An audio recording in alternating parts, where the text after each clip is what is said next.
Rey Jesús, venimos esta mañana y declaramos que tú eres digno y que hay tanto, Dios, que no entendemos, pero sabemos esto, que tú estás en control, que tú eres bueno y que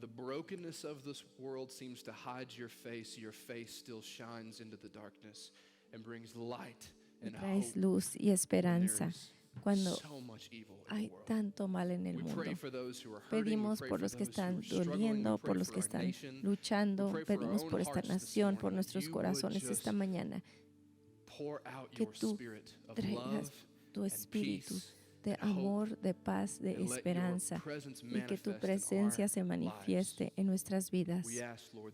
Te pedimos, Dios, que nos uses como tu pueblo para hacer tus manos y pies, para traer tu mensaje de esperanza a un mundo perdido y quebrado. Misericordia, Jesús, pedimos gracia y misericordia en tu nombre. Amén. Pueden tomar su lugar.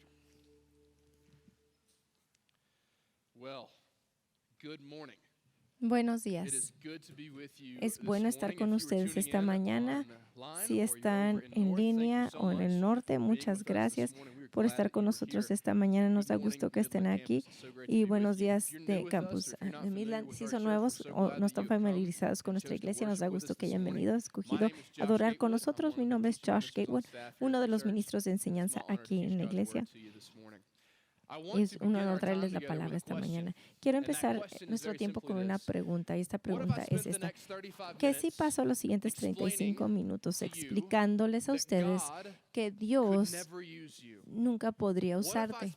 ¿Qué si yo pasara los siguientes 35 minutos explicando que cuando tú ves lo quebrado de nuestro mundo, el caos de nuestra cultura, qué cosas están sin esperanza, que deberíamos ya nomás levantar las manos y esperar a que regresara Jesús, porque Él obviamente no está haciendo nada y en medio y ahorita no va a usar gente normales como nosotros? Pues espero que estarían un poco escépticos de ese mensaje. Espero que hayan encontrado un poco de extraño esto por una razón, porque saben que voy a hablar por más de 35 minutos, por eso es lo que yo hago. Pero en segundo lugar, espero que hayan encontrado algo extraño en eso, porque ustedes saben que como iglesia nosotros no creemos ninguna de esas cosas que sean verdad. De hecho, nosotros creemos que a pesar de lo quebrantado de nuestro mundo y la cultura y lo mal de nuestra cultura, Dios está trabajando, podemos seguir confiando en Él y que realmente es un Dios firme y de esperanza, aún en tiempos difíciles, aunque creemos que Dios está trabajando a través de nosotros y está invitándonos a su trabajo para traer su mensaje de esperanza a un mundo quebrado. No creemos ninguna de esas cosas. Si yo lo dijera en los 35 minutos, pero voy a hacerles la pregunta real. Mientras nunca diríamos esas cosas en voz alta, aunque nunca diríamos que estamos sin esperanza. Levanta las manos, espera a Jesús que regresa. Dios no está trabajando, Dios no me puede usar a mí. Nunca diríamos esas cosas en voz alta. ¿Qué tan fácil sería creer esas mismas cosas en nuestros corazones? ¿Qué tan fácil es prender las noticias, ver los medios sociales, ver nuestro círculo de influencia, nuestras familias, nuestros amigos, cualquier otro círculo, y simplemente pensar y creer con nosotros mismos? No hay esperanza, no tiene ningún punto. Dios no nos puede usar. Dios ya se fue. En un momento de honestidad, tienes que saber. Eso es exactamente donde yo he estado los últimos 6 meses. En un lugar de lucha profunda, cinicismo, pesimismo. No puedo ni siquiera ver las noticias, ni siquiera puedo ver los medios sociales. Apenas puedo ver mi círculo alrededor de mí y seguir viendo hacia adelante. Y me imagino que no soy el único que ha estado luchando los últimos 6 meses y tal vez aún más para realmente creer que Dios todavía está trabajando, que todavía hay esperanza que se puede encontrar en Jesús y que Él todavía trabaja a través de personas normales como tú y como yo. Y yo he estado convencido los últimos meses que el enemigo está trabajando para para robar el gozo del pueblo de Dios en múltiples formas. Y una de las formas como lo hace es articulándonos un grupo de mentiras que nos hacen creer lo cínico del mundo alrededor nuestro. Y estoy convencido que el enemigo sabe que si él no puede robar nuestra salvación, va a hacer todo lo que pueda para robar nuestra esperanza de que Dios todavía está trabajando y que puede usarnos aún a nosotros. Así que juntos, yo incluido, lo que vamos a hacer es vamos a entrar en las siguientes 8 semanas de una serie de sermones que se llama Personas de cada día o normales. Y la premisa es de que Dios todavía está trabajando y Dios sí va a usar personas normales como tú y como yo para traer mensaje de esperanza a un mundo cayéndose y que todas las mentiras del enemigo son mentiras. La meta de esta serie es inspirar dentro de nosotros una esperanza fresca de que Dios todavía está trabajando y que las cosas ya no están sin esperanza y que no tenemos que levantar las manos y que esperar a que Jesús llegue porque Jesús ya está aquí en las vidas de su pueblo a través del poder del Espíritu Santo y está buscando salvar a los que están perdidos. Y eso nunca ha cambiado desde la primera vez hasta la siguiente vez que regrese y todo el tiempo en medio. La premisa de esta serie es que Dios todavía está trabajando aún con personas normales como nosotros. Y nada más eso, sino creemos firmemente que la misión de Dios avanza, no principalmente a través de los pastores y cristianos profesionales, sino a través de personas normales como tú y que yo, porque los últimos 6 meses, como he luchado profundamente con falta de creer y pesimismo y cinicismo, y regreso siempre a las Escrituras y a través de ánimo de amigos, viendo qué dice la palabra de Dios. Y la palabra de Dios me dice que Él no se ha ido, que la palabra de Dios dice que Él no ha dejado todo. La palabra de Dios nos dice que todavía está trabajando, buscando y salvando y redimiendo, y está haciéndolo a través de su gente, su pueblo.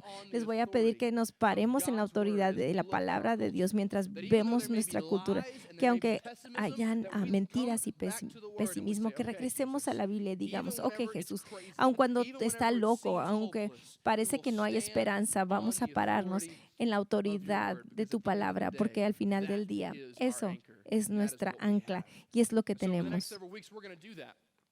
Las próximas semanas es lo que vamos a hacer. Vamos a traer nuestras luchas a las Escrituras y vamos a ver lo que yo pienso que pueden llamar personas de todos los días en la Biblia, personas que no hicieron milagros, que no partieron el Mar Rojo, y vamos a ver cómo Dios se encontró con ellos y los usaba para traer su mensaje de esperanza al mundo alrededor de ellos. Y las próximas semanas espero que ustedes abracen este reto, espero que ustedes enfrenten sus miedos, confronten sus objeciones y pongan su sí en la mesa para que Jesús los use como Él quiera usarlos, aun cuando las cosas se ven sin esperanza. Esta mañana vamos a estar en Juan capítulo 4 mientras vemos nuestro primer ejemplo de una persona normal de cada día quien se encontró con Jesús y tuvo una experiencia extraordinaria. Juan capítulo 4. Tal vez ya están familiarizados con esta historia porque es la historia de una mujer en el pozo de agua y es una de mis historias favoritas. Y ahorita les digo por qué. En mi opinión, vemos unos segmentos importantes que el apóstol Juan divide en esta historia. Lo que voy a hacer es que voy a dividir esta historia en 3 escenas específicas que el apóstol Juan mientras atravesamos este pasaje juntos. La primera escena que vemos aquí en el capítulo 4 de Juan, del Evangelio de Juan, es lo que está el antecedente, capítulo 4, versículo 1. Y vamos a ver lo que Juan dice. Jesús se enteró de que los fariseos sabían que él estaba haciendo y bautizando más discípulos en Juan, aunque en realidad no era Jesús quien bautizaba, sino sus discípulos. Por eso se fue de Judea y volvió otra vez a Galilea. Como tenía que pasar por Samaria, llegó a un pueblo samaritano llamado Sicar, cerca del terreno que Jacob le había dado a su hijo José. Ahí estaba el pozo de Jacob. Una nota: si vas a Google, pozo de Jacob, vas a encontrar algo increíble, porque ese mismo lugar ha sido descubierto y preservado. De hecho, es una iglesia griega ortodoxa, ha sido construida alrededor de este pozo. Si quieren ver cómo se veía ese pozo en ese tiempo, ha sido preservado, pero ese lugar ha sido preservado para nosotros el día de hoy. Dice, ahí estaba el pozo de Jacob. Jesús, fatigado del camino, se sentó junto al pozo. Era cerca del mediodía. Marquen eso, mediodía. Ahorita regresamos. Versículo 7. Sus discípulos habían ido al pueblo a comprar agua. En eso llegó a sacar agua una mujer de Samaria y Jesús le dijo, dame un poco de agua. Pero como los judíos no usaban nada en común, como los samaritanos, una mujer le preguntó, ¿cómo se te ocurre pedirme agua si tú eres judío y yo soy samaritana? Si supieras, porque los judíos y los samaritanos no se asocian. Hay tanta información aquí de antecedente que es importante para nosotros ver esto. Que veamos unas cosas que están funcionando aquí, dos niveles. El primer nivel es entre judíos y samaritanos.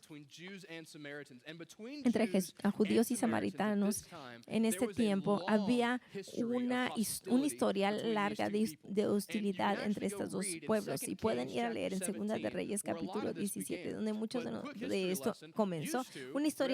Una lección de historial cuando Israel era una nación. Samaria era la capital de la parte norte del reino. Cuando el reino se dividió, el reino del sur ellos fueron fieles a adorar al rey, al Dios verdadero, y fueron fieles a la Biblia. Y el reino del norte y Samaria en particular no hicieron eso. De hecho, ellos se mezclaron e invitaron a estas naciones foráneas y dioses foráneos con sus prácticas, y estas personas en Samaria empezando a mezclarse y a casarse y a adoptar costumbres paganas de las naciones de alrededor por siglos. El reino del sur y el reino del norte de Samaria tenían esta historial de hostilidad. Principalmente el reino del norte, los samaritanos eran vistos como paganos, y habían otros trataron de tener paz y reconciliación, pero nunca funcionó. Entre estos dos grupos de personas había anonimidad, había hostilidad, había esta creencia de que unos se habían alejado de las formas hostiles antiguas. Y en segundo lugar, había otro nivel de conflicto en esta información, y simplemente no es entre grupos de personas como judíos y samaritanos, sino entre hombres y mujeres. Porque en este tiempo y en esta cultura, hombres no hablaban con mujeres en público, ni siquiera sus propias esposas.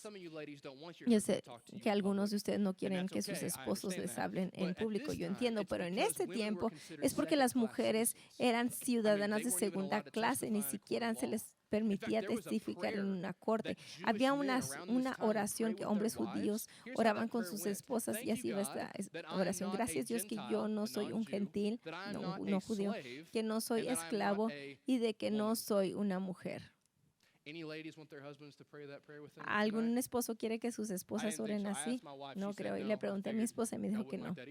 Me imagino que a usted no les gusta tampoco. Y es porque nos damos cuenta, eso está mal. Hay algo mal acerca de una oración que conecta.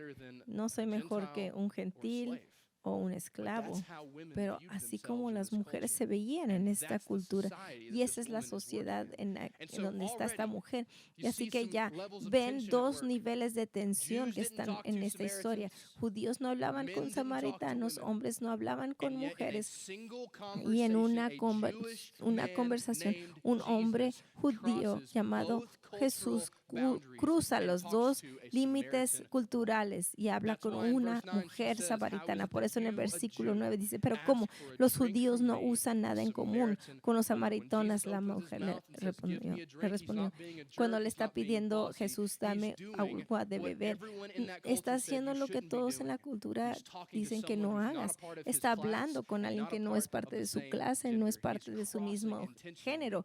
Está cruzando intencionalmente tiene límites culturales. Y la pregunta es ¿por qué? Ahorita regresamos, pero les voy a hacer una pregunta. Este es el mundo en el que vivía Jesús, división entre grupos de personas.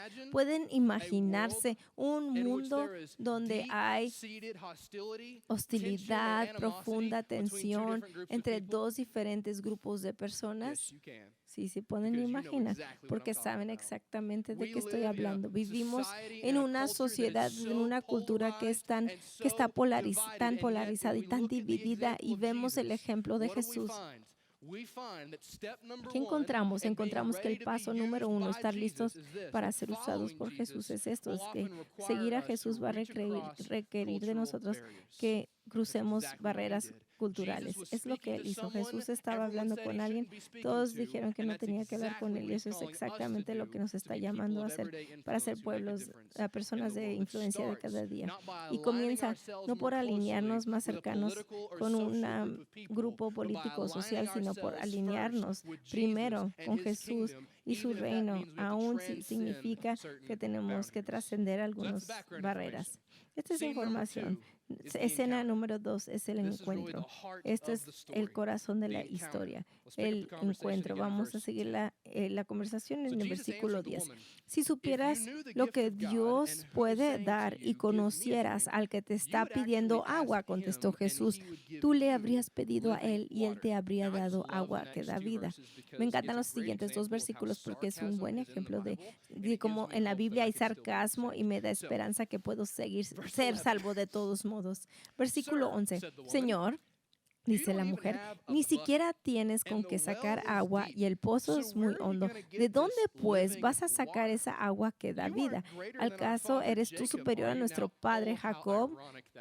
Qué irónica pregunta, porque Jesús es el Dios de Abraham, de Isaac y Jacob. Y ella le pregunta, ¿acaso eres tú superior a nuestro padre? Y Jacob no tiene idea. Dice, que nos dejó este pozo del cual bebieron él, sus hijos y su ganado. Y luego Jesús dice deja como una bomba de verdad. Aquí dice, en el verso 13, todo el que beba de esta agua volverá a tener sed, respondió Jesús. Pero el que beba del agua que yo le daré no volverá a tener sed jamás, sino que dentro de él esa agua se convertirá en un manantial del que brotará vida eterna. Pónganse en ese lugar. Están en un pozo de agua. Tienes que bajar un barril o algo para sacar agua. Tienes que trabajar para sacar el agua a la superficie. Jesús está diciendo, este pozo que ves, si confías en mí, crees en mí, algo así va a estar adentro de tu alma, y no vas a tener que traer agua a la superficie, va a salir como un manantial de ti. Es lo que Jesús le ofrece a esta mujer. Si Jesús, voy a leer el siguiente versículo. Señor, me doy cuenta que tú eres profeta. Dice, si Jesús era un predicador bautista en 1960, diría, pasa adelante y haz una oración. La mujer está lista para recibir salvación, ¿verdad? Pero no es lo que dice Jesús. Hace algo completamente diferente. Vean el versículo 16. Dice, ve a llamar a tu esposo y vuelve acá, le dijo Jesús. La mujer responde, no tengo esposo, respondió la mujer. Bien has dicho que no tienes esposo. Es cierto que has tenido 5, y el que ahora tienes no es tu esposo. En esto has dicho la verdad.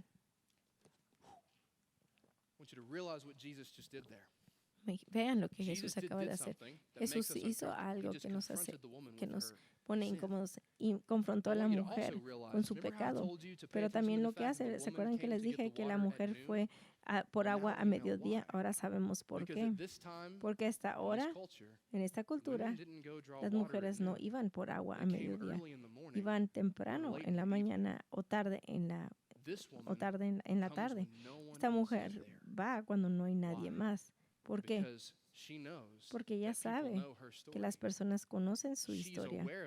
Ella sabe que ella es considerada la prostituta del pueblo, con una vida inmoral y un pasado sexual quebrado y no viene por agua en la mañana ni en la tarde. Tiene que venir en el mediodía cuando nadie más va a estar ahí, porque es cuando nadie más puede burlarse de ella, decirle cosas ni tratarla mal por su estilo de vida. Vamos a seguir avanzando. Versículo 19. Señor, me doy cuenta de que tú eres profeta. Nuestros antepasados adoraron este monte, pero ustedes los judíos dicen que el lugar donde debemos adorar está en Jerusalén. Y luego dice, créeme, mujer, que se acerca la hora en que ni en este monte ni en Jerusalén adorarán ustedes al Padre. Ahora ustedes adoran lo que no conocen. Nosotros adoramos lo que conocen porque la salvación proviene de los judíos. Pero se acerca la hora y ha llegado ya en que los verdaderos adoradores rendirán culto al Padre en espíritu y en verdad. Porque así quiere el Padre que sean los que le adoren. Dios es espíritu y quienes lo adoran deben hacerlo en espíritu y en verdad. La mujer le contesta, sé que viene el Mesías, al que llaman el Cristo. Respondió la mujer, cuando Él venga nos explicará todas estas cosas. Si no es lo que acaba de hacer Jesús, explicarle. Y luego Él dice, ese soy yo, el que habla contigo, le dijo Jesús. Vamos a ver este encuentro. Tanto que sucedió aquí. Hay tanto que podemos decir. Vemos que Jesús ve a esta mujer con gracia y verdad, pero inmediatamente quiero que se den cuenta que Jesús sabía que esta mujer venía. Él se puso en el camino de ella sabiendo lo quebrado de su vida, sus situaciones que iba a traer a esta conversación, y aún así eso estaba bien con Jesús. La idea grande para esta segunda escena es esta: personas normales de cada día que Jesús quiere usar y que Jesús quiere conocer, personas de cada día normales tienen situaciones, y eso está bien con Jesús. Eso es lo que quiero que hagan. Vean a su vecino y les digan en la voz de Espíritu Santo que puedan, tú tienes situaciones o problemas. Tú tienes problemas. Algunos de ustedes, matrimonios, dicen libertad. Yo lo he pensado por años. Ahora regresen a voltear a su vecino y digan, yo también tengo problemas. No, yo no, ustedes.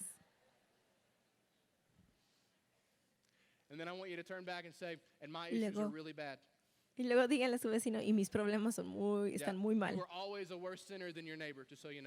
Realmente tú estás peor que tu vecino, quiero que sepan. Ahora quiero que volteen a ver a su vecino y díganle, y eso está bien con Jesús. Y todo el pueblo de Dios dijo, amén. ¿Podemos estar de acuerdo que todos tenemos problemas? Y aquí está la situación. Y no tenemos que esconderlos. Algunos de ustedes dijeron amén, pero vamos a ser honestos. Yo creo. Los amo. Vamos a ser honestos por un momento. ¿Qué tan fácil es esconder tus situaciones? ¿Qué tan fácil es que personas religiosas encuentren situaciones? No estamos diciendo que estamos diciendo que nuestro pecado no nos aleja de Jesús. Nuestras situaciones, mis problemas, no son las cosas que alejan a Jesús, son las cosas que lo traen cerca. Esta historia nos muestra que una de las personas más quebradas en esta sociedad está Jesús. No, sí, voy a ir a conocerla, voy a ir a encontrarla, me voy a poner en su camino.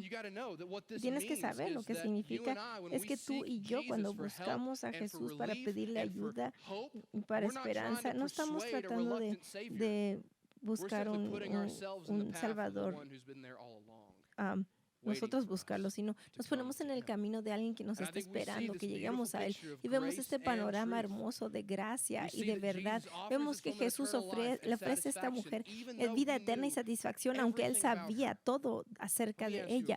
Voy a hacerles una pregunta. ¿Así es como ves tú a Jesús?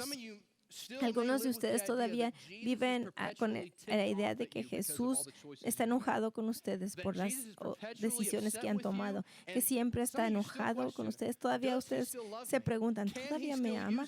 ¿Todavía me puede usar? ¿Hay esperanza para mí? Y si eres tú, ahí estaba yo exactamente en la universidad. Tenía tanta quebrantamiento y lucha y pecado en una temporada en mi vida en la universidad.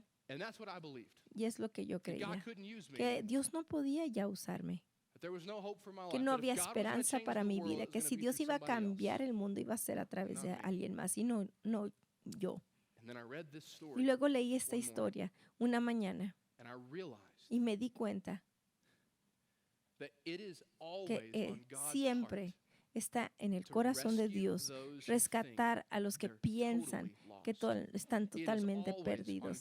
Siempre está en el corazón de Dios salvar a los que piensan que no se pueden ser salvos, darles esperanza a los que no tienen esperanza, usar a los que piensan que no pueden ser usados y para redimir a los que piensan que no son redimibles. Y ven eso en la historia. Y es cierto en tu vida también. Puedes decirte a ti mismo, Josh no sabe los errores que he cometido, pero Jesús sí los conoce.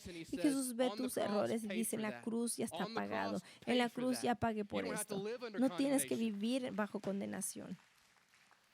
Dice, Josh, no sé, no sabes, este crítico interno que está en mi corazón, las voces en mi cabeza, alguien dijo esto, alguien dijo lo otro. Y sabes, y no, yo no sé de las voces en tu corazón, pero Jesús sabe, y Jesús te va a ver y decir, yo quiero que mi voz reemplace esas voces, que mis palabras reemplacen esas palabras. Sí hay que trabajar, pero si caminas conmigo, yo te voy a transformar y cambiar tu vida y va a valer la pena. ¿Ves? A Jesús lleno de gracia en este momento, invitándonos a acercarnos a Él.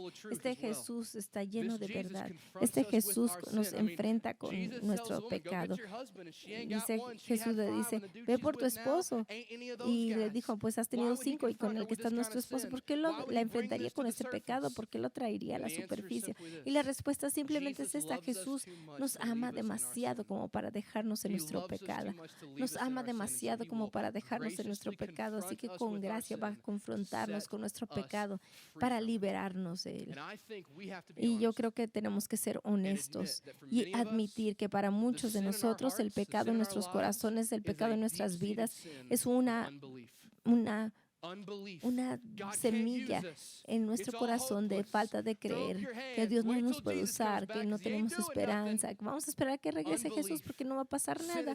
Falta de creer, cinismo, pesimismo, y tal vez Jesús nos está trayendo hacia Él, exponiendo ese pecado, tráelo a la superficie para que tal vez podamos rendir nuestra falta de creencia a Él, rendir nuestro pesimismo a Él, finalmente rendir nuestro cynicismo a Él y empezar a tener esperanza otra vez y creer otra vez que Dios está trabajando, todavía está obrando y usa a cada personas normales de cada día, como esta mujer y como tú y como yo.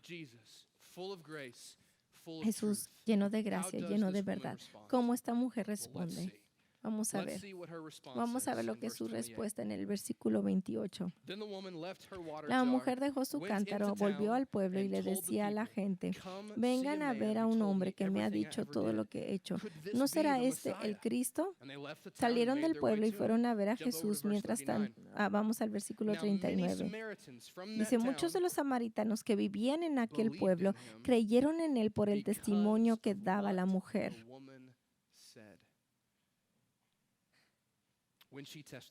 Cuando ella me dijo todo lo que he hecho. Así que cuando los samaritanos fueron a su encuentro, le insistieron en que se quedara con ellos.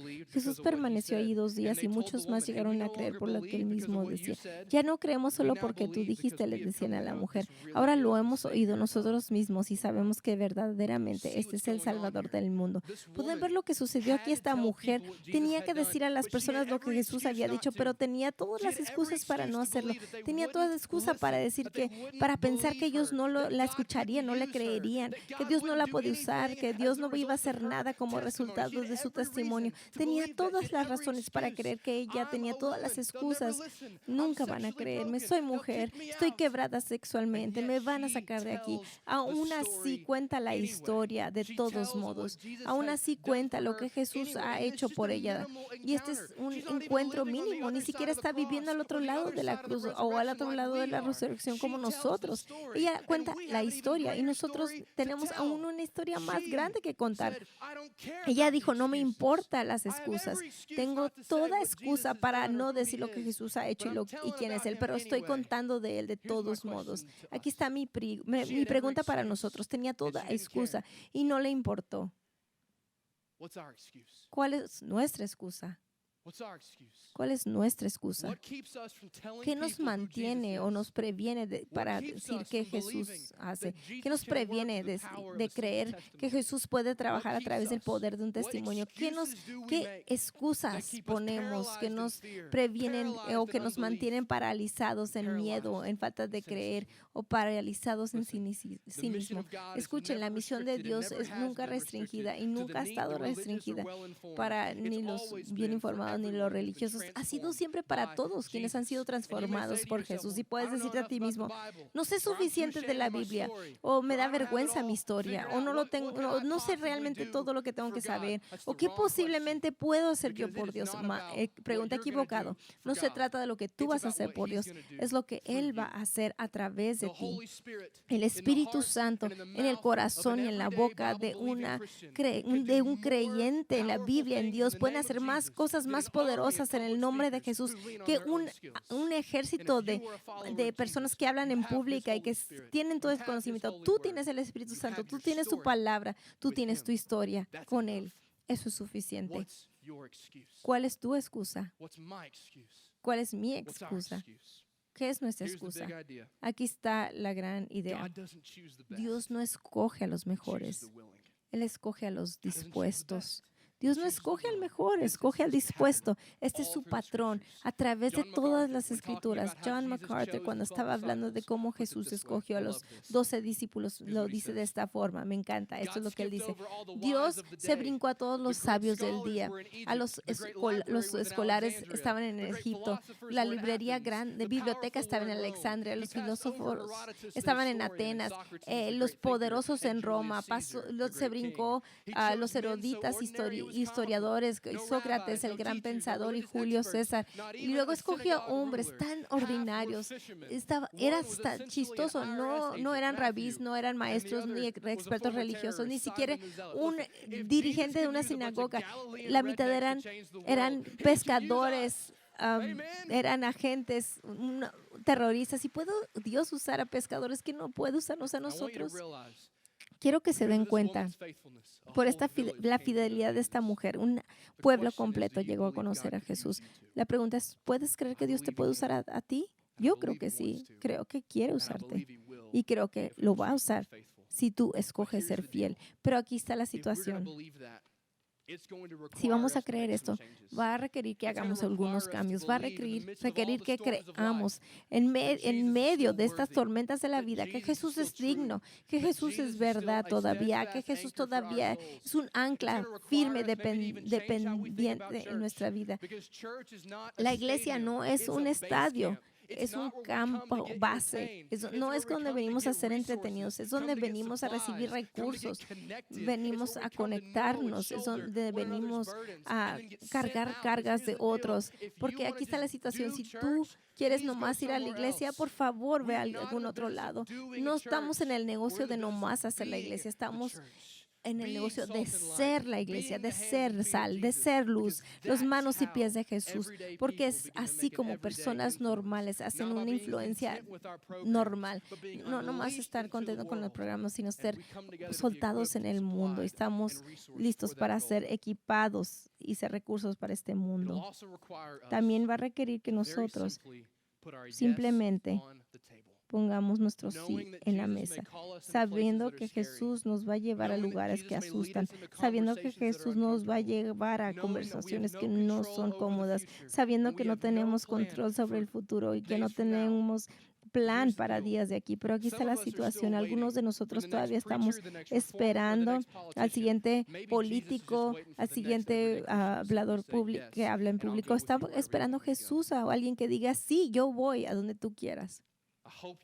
Espero que vean que las siguientes semanas, así es como Dios trabaja, así es como Dios trabaja y trabajó en las Escrituras y así es como trabaja el día de hoy. Así que para darles pasos siguientes, para ayudarlos a poner sus llantas en el piso, listos para avanzar, les voy a dar unas cosas que hacer entre esta semana y la próxima semana para que las próximas semanas puedan obtener esta visión de que Dios los use a ustedes, sí, aún a ti para traer este mensaje de esperanza a este mundo perdido y quebrantado. Primero que nada, les pedimos que los animamos que se involucren. Nada de lo que tiene todo que ver con que ustedes entren al ambiente, a los grupos, las clases, servir para que ustedes puedan recibir la ayuda, los recursos, las personas que necesitan en su vida para que sepan que no están caminando este viaje solos. Involúcrense. Puedo pedirles que por favor dejen de hacer excusas. Involúcrense donde quiera que se sientan dirigidos. En segundo lugar, alcancen a través de barreras culturales. Hablen con personas dicen que no deben de hablar con ellos. Hablen con las personas que saben que Jesús te ha llamado a servir y no les pongan atención a barreras culturales. Número 3, pregúntenle a las personas acerca de su historia. Es especial porque Jesús ya conocía la historia de la mujer, pero hay algo aquí para que nosotros podamos decir cuando platicamos con personas, especialmente con los que son diferentes, escuchen su historia, pregúntenle su familia, sus creencias, su influencia, hagan una conexión al nivel de corazón antes de compartir información con ellos. Número 4, compartan su historia. No les dé vergüenza, porque aquí está la situación. Pablo dice en Romanos 1 que el evangelio es el poder de Dios para la salvación y que si tú crees el evangelio, entonces tienes una historia del poder de Dios trabajando en tu vida.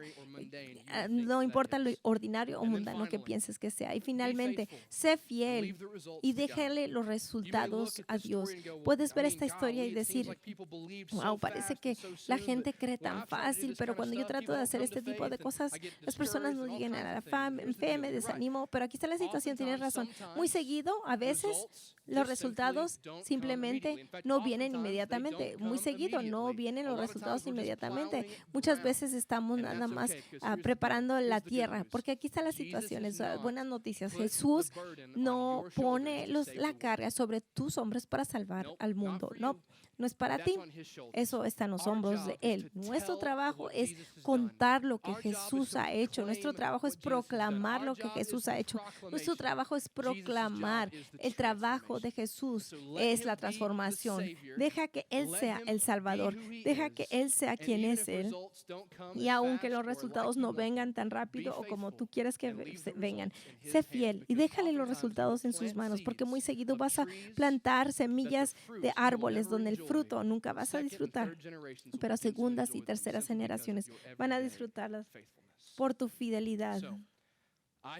Así que yo creo que si nosotros hacemos esto, si nosotros ponemos nuestro sí sobre la mesa, vamos a comenzar a experimentar y empezar a creer como pueblo que no es sin esperanza, que Dios sí nos puede usar y que Dios nos va a usar si escogemos ser fieles. Y no creemos eso nada más porque lo cantamos los domingos o lo escuchamos enseñado de las Escrituras, pero vamos a empezar a creer eso porque a través de fidelidad de cada día vamos a ver a Jesús transformando vidas de personas y darnos un asiento de adelante, para darnos un asiento de adelante a su gracia. Vamos a orar. Vamos a orar, Jesús, rendimos nuestras vidas a ti, sabiendo que nosotros no estamos en control, sabiendo que a veces nos asustamos poner nuestro sí en la mesa, pero te pedimos que inclines nuestros corazones a la fidelidad, sea lo que signifique para quien sea, como se vea esto, nos ayudas a poner nuestro sí en la mesa, creyendo que vas a estar con nosotros, porque tú escoges. No escoges a los mejores, escoges a los dispuestos. Ayúdanos a haznos dispuestos y ayúdanos a hacer tus manos y pies cada día para tu gloria y para el bien de los otros. En tu nombre pedimos. Amén. Que tengan un buen día. Nos vemos después.